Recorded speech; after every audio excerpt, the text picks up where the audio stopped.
We're really happy everyone's joining us today. Thanks so much. We're going to just wait a couple more moments, then we'll get started.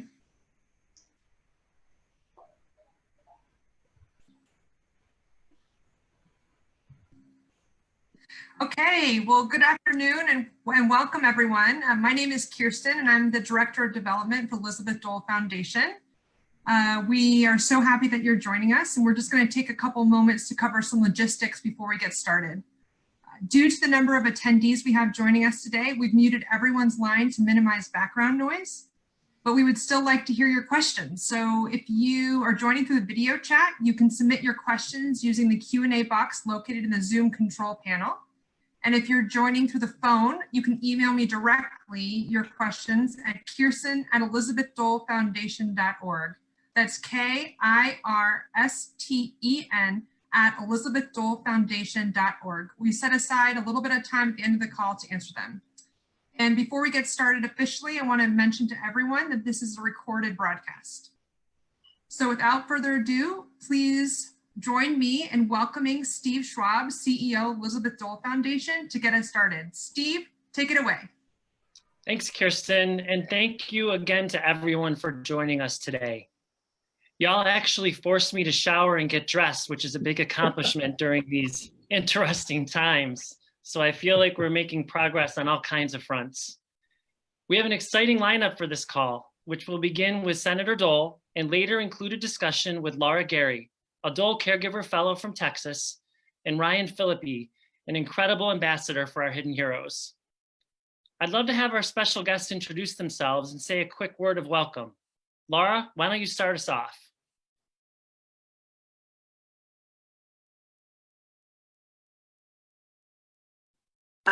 For everyone out there, my name is Lara, and I am a caregiver to my husband, Tom, who is an Air Force veteran.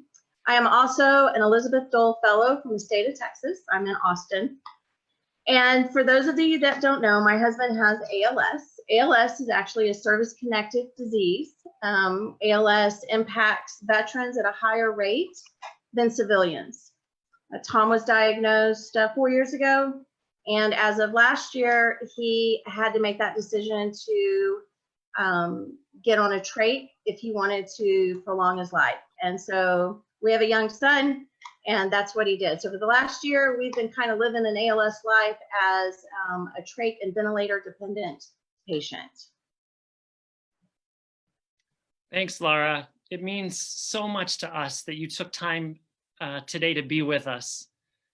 Our next guest is actor and Hidden Heroes Ambassador Ryan Phillippe.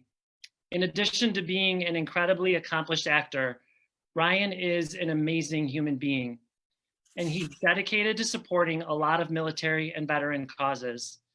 We've been lucky to have him as a Hidden Hero Ambassador for a few years now, and he's become a passionate advocate for our families. Ryan, please say a few words. Well, first of all, hi, everybody. And thank you to Steve and Senator Dole for inviting me to join today. I got to say, it's a nice change of pace to see some fresh faces. I'm so used to my own in the mirror and my child's. And, you know, it's kind of nice to see that there's people still out there and smiling back at me. And I've been involved with the Elizabeth Dole Foundation for about 3 years, or a little over 3 years now. And I'm excited to be here to show solidarity and to let you know that even though it feels like the world has stopped, all of our responsibilities continue to go on to the people that we take care of and to the veterans that need our help. And so I'm happy to be here today. Thanks so much, Ryan. We're really thrilled to have you with us. And by the way, good luck to your Eagles in tonight's NFL draft. All right, everyone, without further ado, I'd like to introduce someone that we call our North Star in this movement to support military and veteran caregivers. Our inspiring leader, Senator Elizabeth Dole. Senator? Hi, everyone. Thank you so much for joining us on today's call. While this horrific coronavirus continues to threaten us, having so many treasured friends and supporters on the phone today truly lifts my spirits. My husband, Bob, is right here with me and sends his warmest. Bob and I are making daily calls together to caregivers to be sure they have everything they need. And thanks to my good friend Ryan Phillippe for joining us today. You may remember that Ryan left a movie set to fly to Washington and testify with me in the Senate on 2 key pieces of caregiver support legislation, which were passed and signed into law. Ryan, thank you for your passionate support of our cause. You are a tremendous ambassador and advocate for our hidden heroes, and you've been with us every step of the way. I know that we have a lot of friends from different quarters on the call today, caregivers, supporters, partners, and community leaders, but we are all united in our shared mission to support and empower our nation's military and veteran caregivers. My heartfelt thanks to each of you for being part of this growing movement. Together, we're working to shine a light on the enormous challenges and contributions of the more than 5.5 million hidden heroes across the country, the young spouses, the mothers, fathers, the children, and other loved ones caring for our wounded warriors at home during this unprecedented medical crisis. While each of us must be vigilant about this virus, for a warrior with a compromised immune system or pulmonary disease, contracting this virus is simply not an option. We caregivers are on guard against the coronavirus. As I've been checking in with our Dole Caregiver Fellows, let me give you just one example of what they're facing. Debbie Sprague of California shared with me that her husband, Randy, is at high risk due to age and having all the medical issues they list for the coronavirus. But her biggest concern is that Randy was diagnosed with a very rare and extremely large brain condition in November, arterial venous malformation, AVM, in his cerebellum, which puts him at risk, at extreme risk, for a catastrophic brain bleed. He was supposed to go to San Francisco to the VA Medical Center on March 31st for a brain angiogram and, if possible, an embolization to decrease his risk of a bleed. They would also determine if surgery was an option.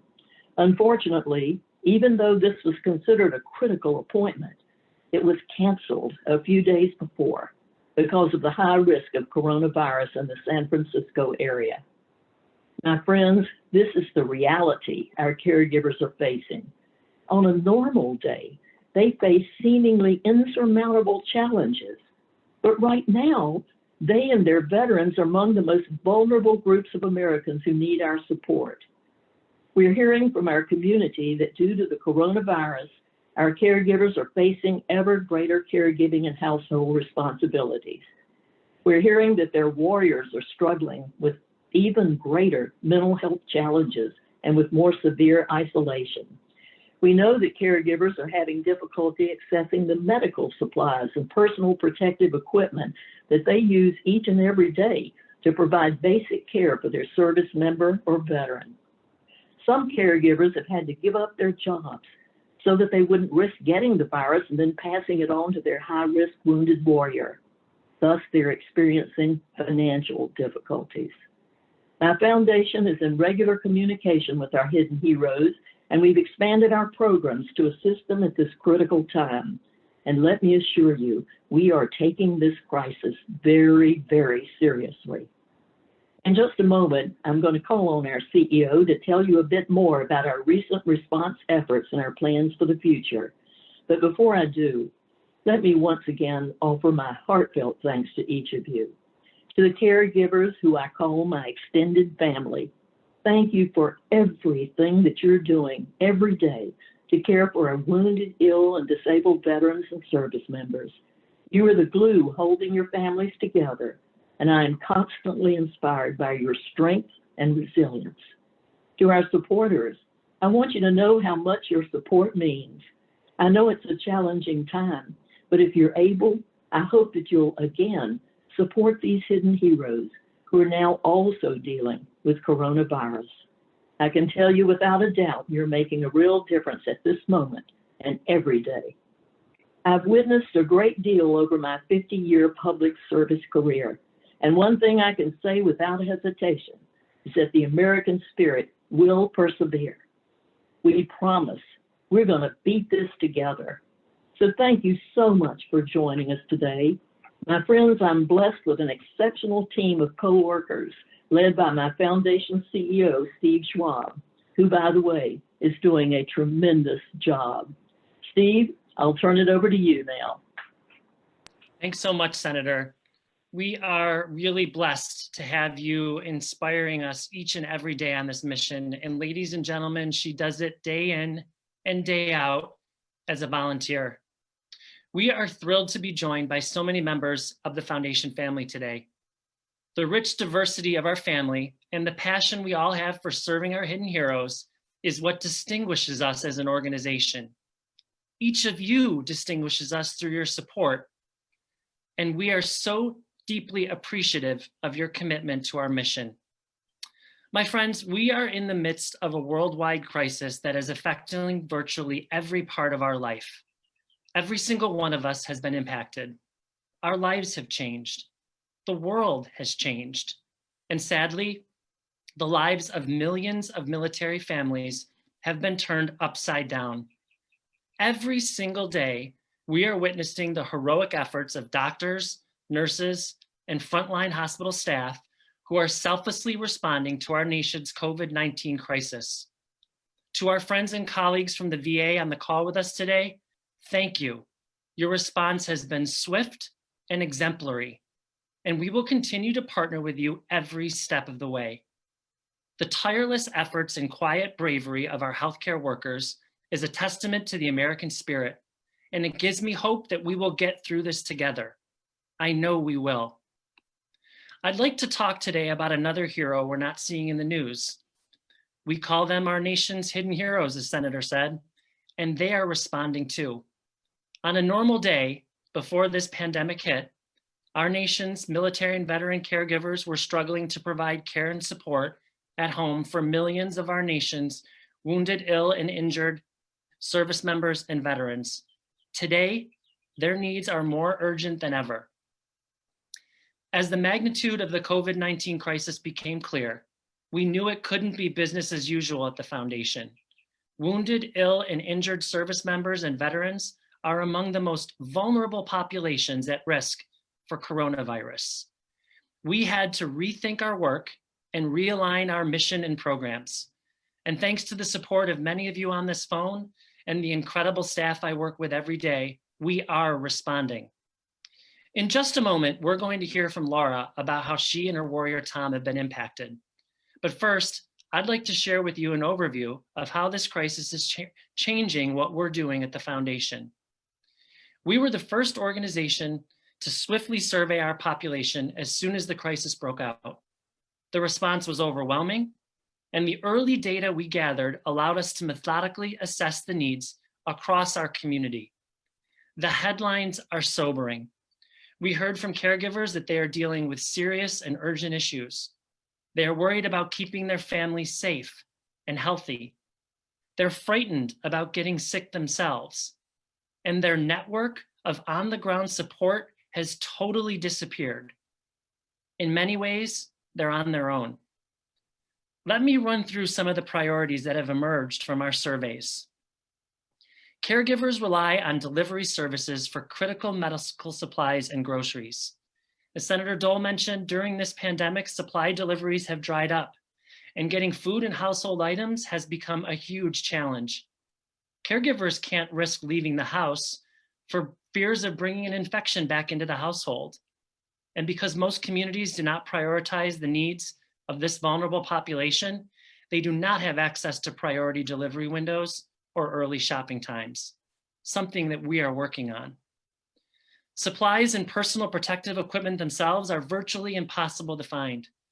Caregivers are competing with states, hospital systems, and the general public for disinfectants, alcohol pads, surgical masks, medical gloves, and other day-to-day supplies. 2/3 of our caregivers are having difficulty finding these critical supplies. And when they can find them, prices are up by 40 to 50%. Accessing healthcare is a significant challenge during this crisis. Heightened stress and anxiety are triggering PTSD and other mental and emotional conditions. And while the VA has moved quickly to make telehealth appointments available, many families are not familiar with the process or lack the technology to access it. And telehealth only goes so far for the physical ailments affecting so many of the families we serve. A significant portion of those families have children in the household. And so while caregivers are tending to the warrior, they're also having to homeschool their kids and find social and recreational outlets to keep them healthy and safe. And perhaps most alarming, many caregivers who don't know what to do if they themselves come sick. Who will care for their warrior? How will the household manage? And backup care can be risky and it can be costly. And right now, it's impossible to find. Many caregivers just do not have a backup plan. Let me tell you about how we're responding at the foundation to these critical issues. First, we're working to meet the basic needs of caregivers. On the medical supplies front, we are partnering with the VA to identify vulnerable families with priority supply needs. That will allow the VA to triage local supply deliveries to families who need it most.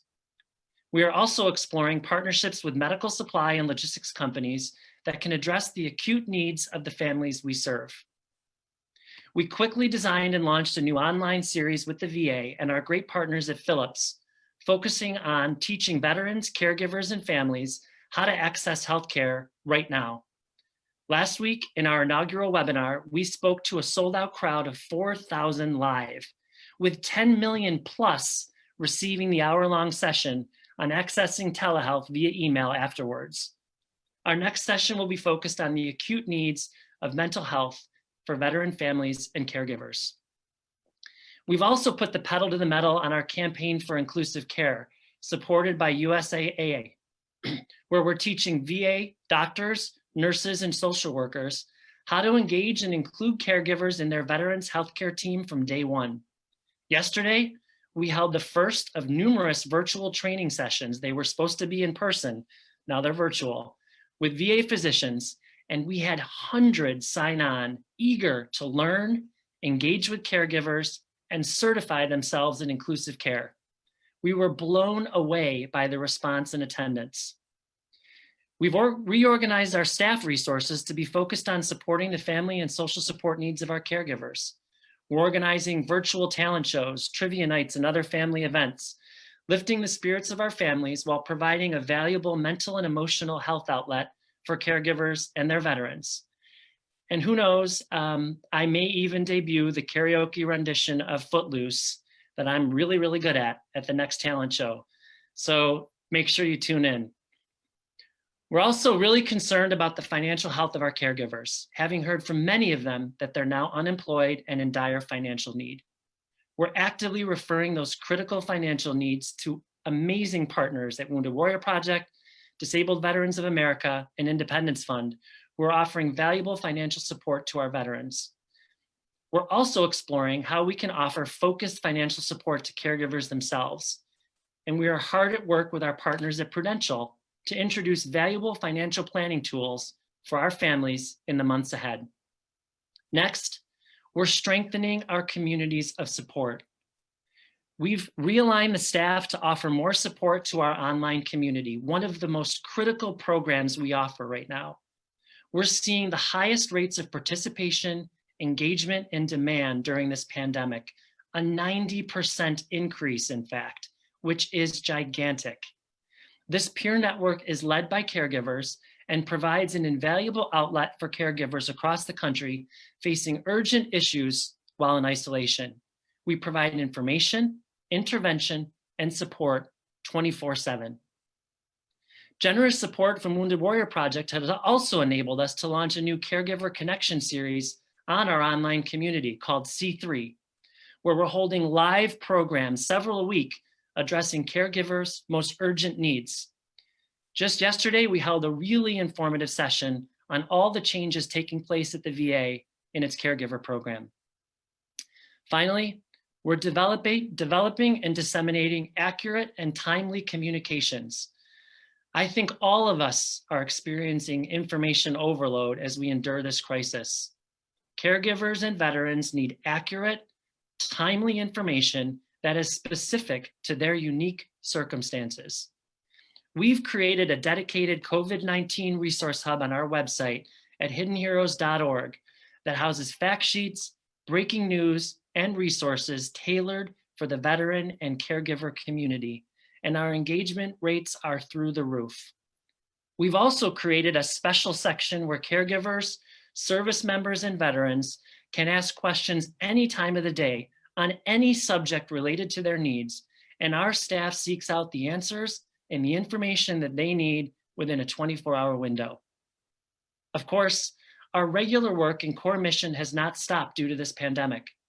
We're currently working hard to ensure the VA successfully implements the VA Mission Act, which will substantially expand the Department of Veterans Affairs' support of caregivers, opening the program of comprehensive support to pre-9/11 caregivers for the first time ever. Senator Dole also virtually chaired a national meeting of the VA's Family, Caregiver, and Survivor Advisory Committee, focused on assessing and improving services and support for all these critical populations across the VA and other federal agencies. Ladies and gentlemen, we have never been more passionate about our mission at the Foundation. I work with the best team of individuals I have ever worked with, and I want to publicly recognize their tireless 24/7 efforts.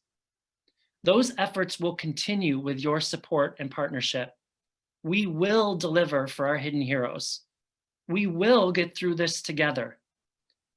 To all of our caregivers on the phone today, I want to say thank you. And most importantly, you are not alone. We thank you all for being part of the EDF family at this critical time. Now I'd like to turn to Lara about what is happening in the homes of caregivers all across the country. Lara, tell us how you're doing. Thanks, Steve. You know, I think overall we're doing good. I never know what the day is going to look like when I wake up, so we just have to kind of roll with it. As you can see, my husband, you know, he can't move, he's paralyzed. So, you know, our morning routines have stayed the same. We, you know, still have to get slings on him and do those morning routines and breathing treatments and those things. But, you know, what has changed with COVID-19 is the fear of getting the supplies we need. The same supplies that Tom utilizes are the ones that are being utilized in the hospitals. So in early March, we were told that we need to start to ration our supplies. It's scary to do that when you've never had to do that before. A lot of the supplies that you get are one-time use medical devices. So I've been working very hard with our VA and our suppliers and of course the foundation to try to get our needs met, because even though, if we start to move out of COVID-19, the supply chain is still going to be behind. And so we're looking at, 3-6 months of trying to figure out how to maintain his supplies. It's not like the supplies he uses, I can just go to Walgreens or CVS. He uses the circuits that they use for respiratory patients in hospitals. The Yonkers or the things that you use to suction. He needs that quite often. So there is a fear for us as far as, are we going to get the supplies we need when he needs it? Am I going to run out? What am I going to do if that happens? The other fear we have during this time is just what you mentioned earlier. What if he gets sick or I get sick? I had to have a discussion with his pulmonologist in the early part of March about, okay, so what do we do? And his advice to me was, no matter what, stay home. In the past, being able to, call 911 and know that I had that safety net of the hospital, I had that. And that was, I'm not a medical professional. A year ago, I had to learn how to deal with the trach. I had to learn, how to suction. It was all very scary. And, for me to have to, figure out the problems now, it takes a lot. And having the hospital, as that backup was something I knew and gave me some peace about the situation. And I can't do that now. The fear of him going into the hospital is risky. The pneumonia that he had last year that led to, more paralysis and the need for a trach, you know, that took out his reserve. So he really doesn't have the reserve he needs should he get sick. And it's not just COVID. Should he get a respiratory infection, because it's common in patients with that are on ventilators in our trachs. Anything can happen. And I have to be able to manage that at home. And so there's a lot of fear in that, because there's just, like you said, so much you can do through telehealth. So I have, you know, I often wonder, and that's what keeps me up at night, is if he gets sick, what am I going to do? Am I going to be capable enough to handle it? And on the flip side, what if I get sick? There is not a backup for me. I have caregivers during the day, but I don't have anybody to help me at night. Our son is 17, and while he is a tremendous help, you know, there are just some things that he can't do. And there's things that we really don't want him to do for his dad. So I don't have a backup. I had a backup before all this happened, and that was the hospital. But now there is no backup. I don't have a choice. So we've really been in the home since the first part of March, late February, first part of March. And I suspect this is where we're going to stay for some time. Just because the risk is too great. We have had to remove family members just because we're limiting the number of people into our home. We no longer have clinicians coming into the home, physical therapy, which is something Tom needs. We're doing the physical therapy, or we try to do it as much as possible. Tom's a big guy, so you know it helps to have that physical therapist with us. Hey, Laura. So, yeah. You're using the word home a lot, and for caregivers like you, home looks a little different. And for folks who are seeing on the news right now, clinical settings in hospitals where patients are being treated, it doesn't look a lot different from your home. Can you show folks, you know, what it looks like, and tell us about what your day is like with Tom? Absolutely. Our home really is just a mini ICU setting.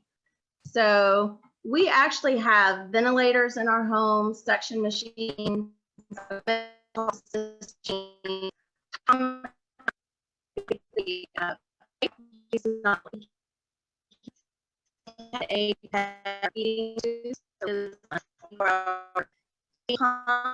and so there are a lot of I do. For me, it was a very big change last year when he came home, because we did have to get a hospital bed. He is in the same bed that he was in the ICU. But for us, getting a hospital bed meant removing our bed. And, you know, so now, you know, we sleep, you know, on twin beds. You know, I sleep on a twin bed away from him. This year we'll celebrate years of marriage. The other part is the reality of this disease. When our bed comes back into this home and this house becomes a bedroom again, it will be because I'm no longer a caregiver. It will be because I'm a widow, because that's what ALS is. ALS is a disease with no cure. And so we're at the end of our disease. My husband is as far as he can go. There are no treatments. Getting a trach and being ventilator dependent is really kind of that last step to prolong life. And so that's why it's just so important for us to remain disease free, remain, you know, just not have anything happen. Our son is home, and a lot of parents are, you know, oh, my kids. I'm so grateful that our son is home. The anxiety of him going to school before they shut down school was high, because I just had no idea. You know, it's a petri dish in these schools. Yep. And so I had no idea if he would bring something home. And so for me, there is a lot of peace knowing that he's home. And for him, you know, he's playing Xbox all day and gaming on the computer. He's cool with that. And he's finishing out his junior year, so there's not a lot of loss there. So, but but it is different. Our home is different. We have, I mean, I don't know if y'all can see it. There's a track system. We have to for showers. We have to Hoyer him up. It takes this type of equipment to get him in a wheelchair if he wants to get out of the four walls of our bedroom. But for him, sometimes it's just easier to stay in bed. You know, isolation is a big thing that everybody talks about, and that's something caregivers already are used to. We are isolated. In reality, Tom and I have really been isolated since probably November of last year because of cold and flu season, because it was a simple cold. It was actually a coronavirus, just a different, you know, strain of it, and it was mild, and that led to pneumonia and then respiratory distress. And then that decision that they gave us, you either trach or you go home on hospice. And, you know, as you can see, we chose the latter, and we're very happy that we did. He's, you know, being at home has been a good thing. He's not had any illnesses or reasons to go into the hospital. He's gained weight, so he's actually thriving in the home environment. So can you tell us, you've been serving as a Dole Fellow, a Caregiver Fellow for the last year. You're just completing your first year. Yeah. What's that been like for you? And maybe you could share a couple of your most memorable moments so far as a fellow. Absolutely. You know, I remember when I received the notice that I was actually chosen as a fellow. It was something that I had been, you know, hoping for and excited about. And when I got the news, unfortunately, I couldn't celebrate when it happened because we were in the, you know, in the midst of dealing with pneumonia and all these things with my husband that I just didn't have the chance to take that time and go, wow, Lara, you were able to get that. But once we came home from the hospital and I was able to start to get more involved with the foundation, you know, I found that's what I needed. I needed to be with people that understood, that just got it. There's no, you know, explanation or, you know, oh, I'm sorry, but everybody just gets it. You know, it's a community that really is your family. It's an instant family, just like the military was for us. One of the things that I remember that's really rememberable is I was really looking forward to the convening last October. For one, it was going to allow me a little respite care and you know, some quiet time in a bed. But I remember getting there on a Sunday and everything starting up on Monday. And Monday morning, as I'm walking into the hotel, all excited to meet all these people I've been talking to on Facebook for, you know, 6 to 8 months now, I get a phone call from one of our caregivers that another caregiver had quit that morning, and to also tell me that Tom was running a fever. So before the great, you know, week started, I'm already dealing with, oh my gosh, what am I going to do? I'm going to have to go home. How am I going to get home? So, you know, 10 minutes. I had people from the foundation and other fellows come up to me and just put me at ease. They were like, if you need to go home, we got you. We can pack your stuff up and get you home. We could get a nurse in your house until you get home. You know, that was a big deal. To be the person that has to make those decisions all the time, and the world, you know, the weight of the world is on me when it comes to caring for my husband and my son. To know that the foundation, you know, puts together this community of truly hidden heroes. They took that burden off of me, and that was the moment I was able to breathe and go, okay, we can do this. It worked out fine. I was able to walk on the Hill and meet all of my elected officials and go to a great party, and it would turn out to be a great week. But it really showed me what the foundation was and the purpose of the foundation. It puts people together to support each other. And honestly, I'm not sure where I would be. I would probably be a crazy woman had I not had, Tom would probably say I'm already there, but it really was nice, and it's still nice. When all of this started, and I was one of those people that had problems getting supplies, alcohol pads, I couldn't get them. I had a fellow send me alcohol pads and gloves. I needed those. And a nice note, just an encouraging note. I love that. That's what I needed. And in return, I've been able to do the same thing for other caregivers. You know, I've had things that I do have a surplus of, and I've been able to share that with others. Laura, So we really are a community. you are extraordinary. Tom is extraordinary. What you do every day is extraordinary and represents what a lot of your brother and sister caregivers are doing all across this country. And we thank you so much for being with us today. We thank Tom. I know he can hear us. Well, I think he's got something he wants to say. For those of you that are not familiar, there are communication devices. And so while Tom cannot speak and he can't use his hands to type, there is what's called eye gaze technology. And this is kind of what it looks like. And so he's going to tell us something. Special thanks to Senator Elizabeth Dole and Senator Bob Dole and all the hidden heroes. Without you, we wouldn't make it. So he just wanted, I don't know if everybody was able to hear that, but he just wanted to thank everybody. And that's how he communicates with us. And he gets on the internet and texts and Facebooks and Twitters and all that fun stuff. Wow, Laura, thanks to you. Give Tom a big hug from us. That meant a lot to hear those words from Tom. We love you guys. Thank you. We're also thrilled, of course, to have our good friend Ryan with us. Ryan, tell us how you're doing and how you're making out during this interesting time, this national crisis. Yeah, I mean, you know, after hearing what Lara and Tom are experiencing and what so many of our hidden heroes are having to deal with, I mean, you know, my daily plight obviously pales in comparison.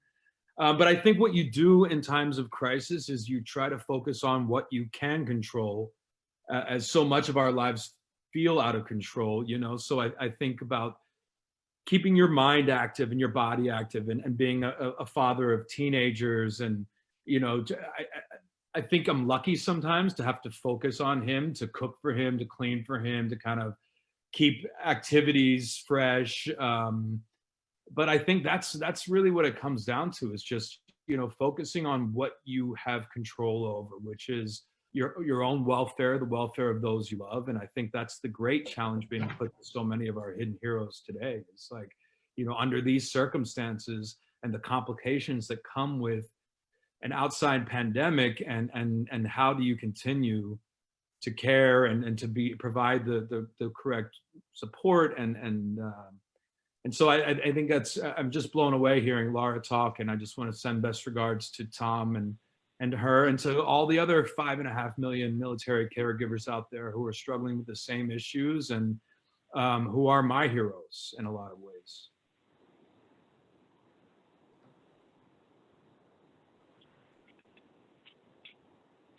There, I was muted. Sorry about that. You're right. They're heroes. They're heroes to all of us. And, you know, Ryan, a lot of people are struggling to find ways to cope and find mental and emotional outlets during this quarantine. What are things that you're doing, or things that you've heard people are doing that help them find those outlets? Well, it's sort of, you know, you and I were talking a little bit earlier. Running was not a big part of my life before this pandemic, but when your options get shrunk in regards to how you can stay physically fit. So I've been doing a lot of running, which I've also found to be kind of meditative. It's that quiet time where you're sort of assessing the day ahead, or you know, the day that's transpired, and I find a lot of comfort there. My son and I have been watching a lot of cooking videos on YouTube. So, and then last night we tried to implement some of the skills we learned. So that's something that he's been into, and that's kind of a fun thing to do together, the two of us cooking. And then by the time, you know, from inception to cleanup, that's a good 2.5, 3 hours of the day sometimes that can be spent in a really qualitative, enjoyable regard. And beyond that, you know, we get into video games a little bit. And And I'm super excited about the NFL draft tonight. It's the first kind of sports related thing any of us have had to look forward to. Though So I know we're all praying to God that we even have football come this fall, but we So can where is Philadelphia in the draft lineup? Number 21, but there's a possibility of us moving up to get a good wide receiver, but I wouldn't hold my breath. Well, we've got a couple Philadelphia fans on our team, so we're keeping our fingers crossed. I'm a Buffalo Bills fan, so I'm watching them. I'm watching them tonight. But yeah, we thank the NFL. Have been big supporters of the veteran and caregiver causes. Ryan, can you tell folks what compelled you to get interested and involved with Hidden Heroes? Absolutely. Well, prior to my involvement with Hidden Heroes, Veterans Affairs and charities have been a big part of my life and focus because of the family that I come from. I come from a very military family. Both my grandfathers fought in World War II. My dad's a Vietnam vet. My uncles are Vietnam vets. I've had cousins that served during Desert Storm. I sat in a recruiter's office myself as a teenager before I became an actor.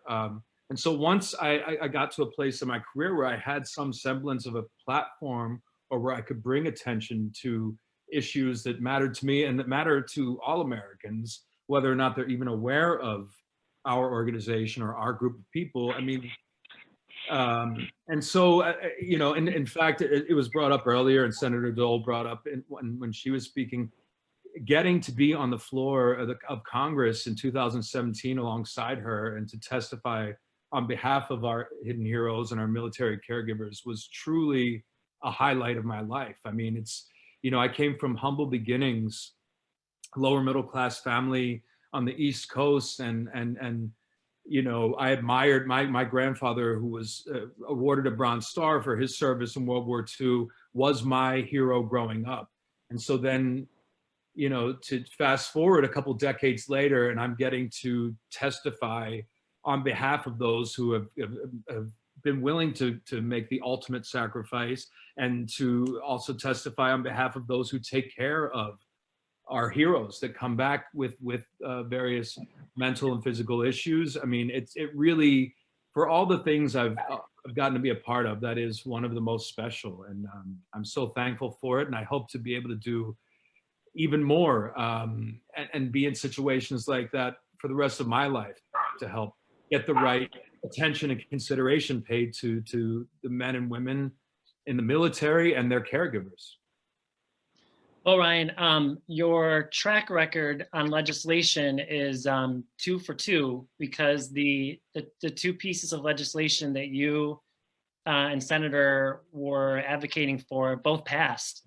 And in fact, I mentioned earlier that we're now working hard to implement the Mission Act, which is really expanding services and support for our caregivers. So you guys hit it out of the park, and I know you'll be with us every step of the way as we seek further support for these Hidden Heroes. Ryan, before we take some questions, yeah, anything else that you want to share with the folks that have joined us? Just kind of concluding thoughts. Yeah, I mean, I again would go back to the fact that I consider you my heroes. You know, when I hear Lara speak and the situation she's in with Tom and being a mother and all of those things, I'm just kind of blown away by the fortitude required to maintain and to be accountable and be responsible for your veteran. As an American, I'm grateful not only for their service, but for your service and for taking care of those who take care of us. And that's pretty much it. I plan to be around and part of this organization as long as I possibly can. And it's a community I'm grateful to be a part of. A lot of admirable people. Steve is great, obviously, the Senator, Kirsten. I mean, it's just such a great group of people, and I'm proud to be a part. Ryan, thanks so much. Kirsten, let's turn to our questions. Well, we have had a lot of great questions. I do want to be mindful of the time. It's 4:45 right now, so if you have to drop off, we definitely understand, but we'd like to hang out and hear some questions for a couple more minutes. So this first question is for Senator Dole. How are things going at home for you and Senator Bob Dole? Well, first of all, let me just say, Ryan, we are so blessed with your strong support. And Lara and Tom, God bless you. Bob and I spend a lot of time each day making calls to caregivers and their warriors.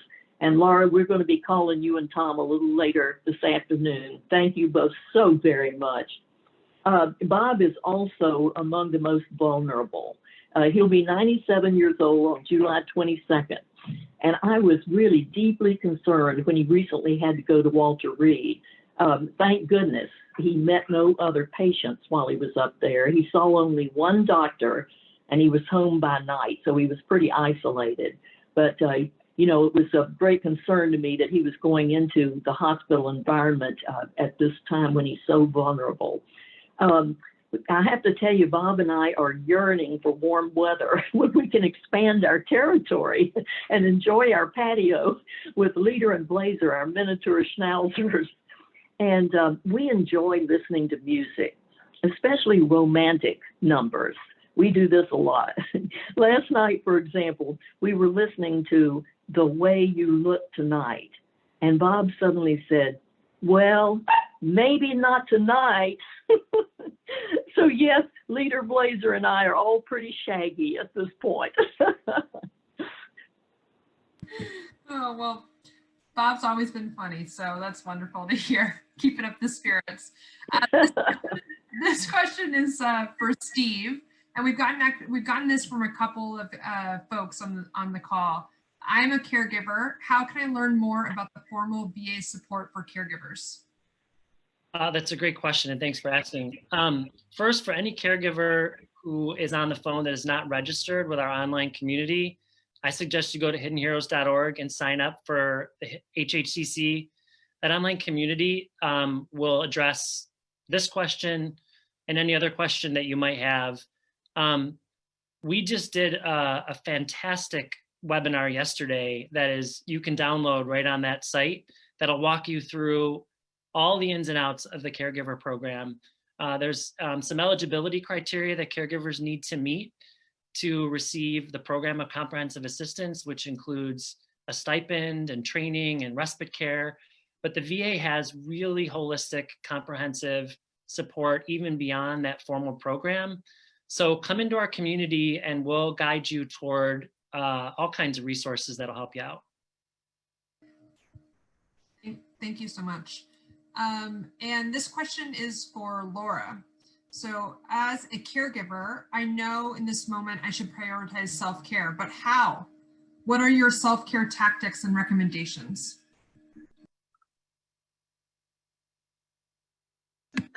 They are, am I muted? Can y'all hear me? Yeah.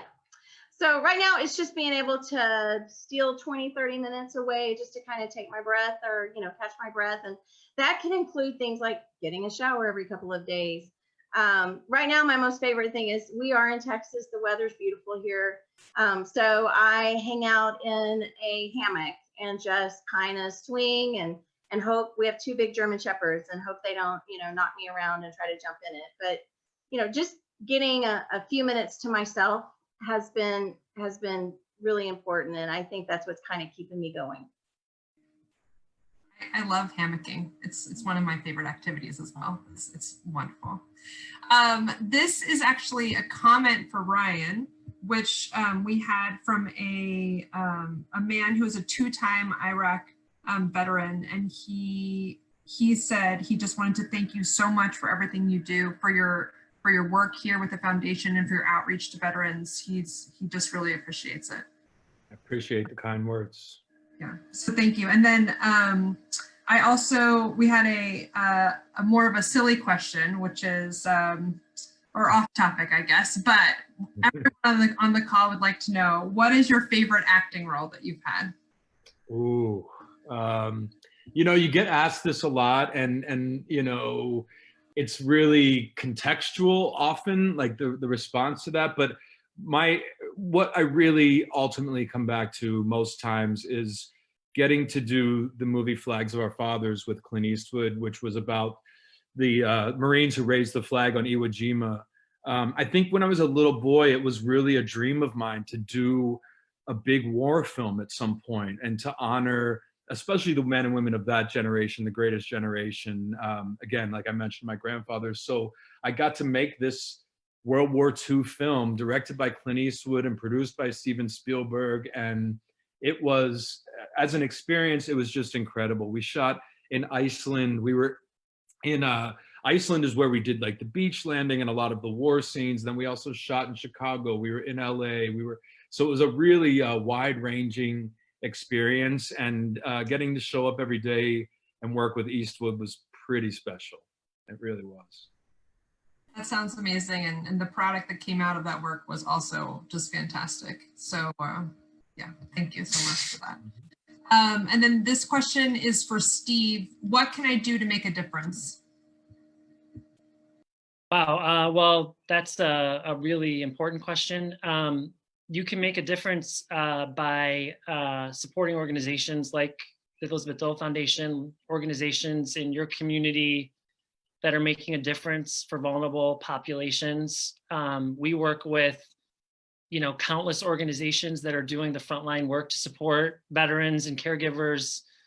I don't want to name them all. Excuse me. I don't want to go naming them all because I'll skip someone, but the economic circumstances are tough right now, but if you can afford to be supportive, organizations need you now more than ever. I would also suggest, Ryan mentioned connection is so important right now. One of the things I've been doing is reconnecting with, all kinds of friends that I haven't talked to in a long time, family members that I don't get to speak with very often. Reach out to your friends and neighbors if you know there's a veteran family or military family in your community. Make a point of reaching out, seeing if you can send a meal or do a Zoom call or offer them a recreational opportunity or a break somehow. It'll make a big, big difference. Some of the times the small things make the biggest difference. And honestly, please stay in touch with us. That'll make the biggest difference. We're gonna stay in touch with you. I'm spending all of my spare time on the phone with our friends, supporters, and partners. Senator Dole has been on the phone 24/7. She and her husband reaching out to our big, beautiful foundation family. And we want to hear from you. If you need help or support, if you have urgent issues or needs that we haven't discussed or the ones that we have, go to our website, email me, text me, call. My staff, our team is just super plugged in right now, and we want to be there for as many people as we can. Thank you, and thank you all. That's all the time we have now for questions. Unfortunately, we weren't able to get to everyone's, but thank you so much, and we'll do our best to follow up with everyone who asked questions that we can help answer. And I will turn it back to Steve for some closing thoughts. Thanks, Kirsten, and thanks to everybody who joined the call today. For those whose questions we didn't get to, we will get to them following the call. To our supporters, we couldn't do the work that we talked about today without you. To our nonprofit partners, you inspire us every single day with the great work that you do. And to our veterans and service members, thank you for your service and your sacrifice.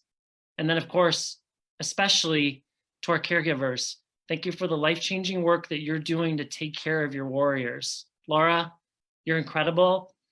You represent so well what so many are doing across this country right now, and we love you for it. Together, we're going to keep working to make sure that your heroism is no longer hidden. So my friends, be well and safe, and please stay in close touch. Thanks so much.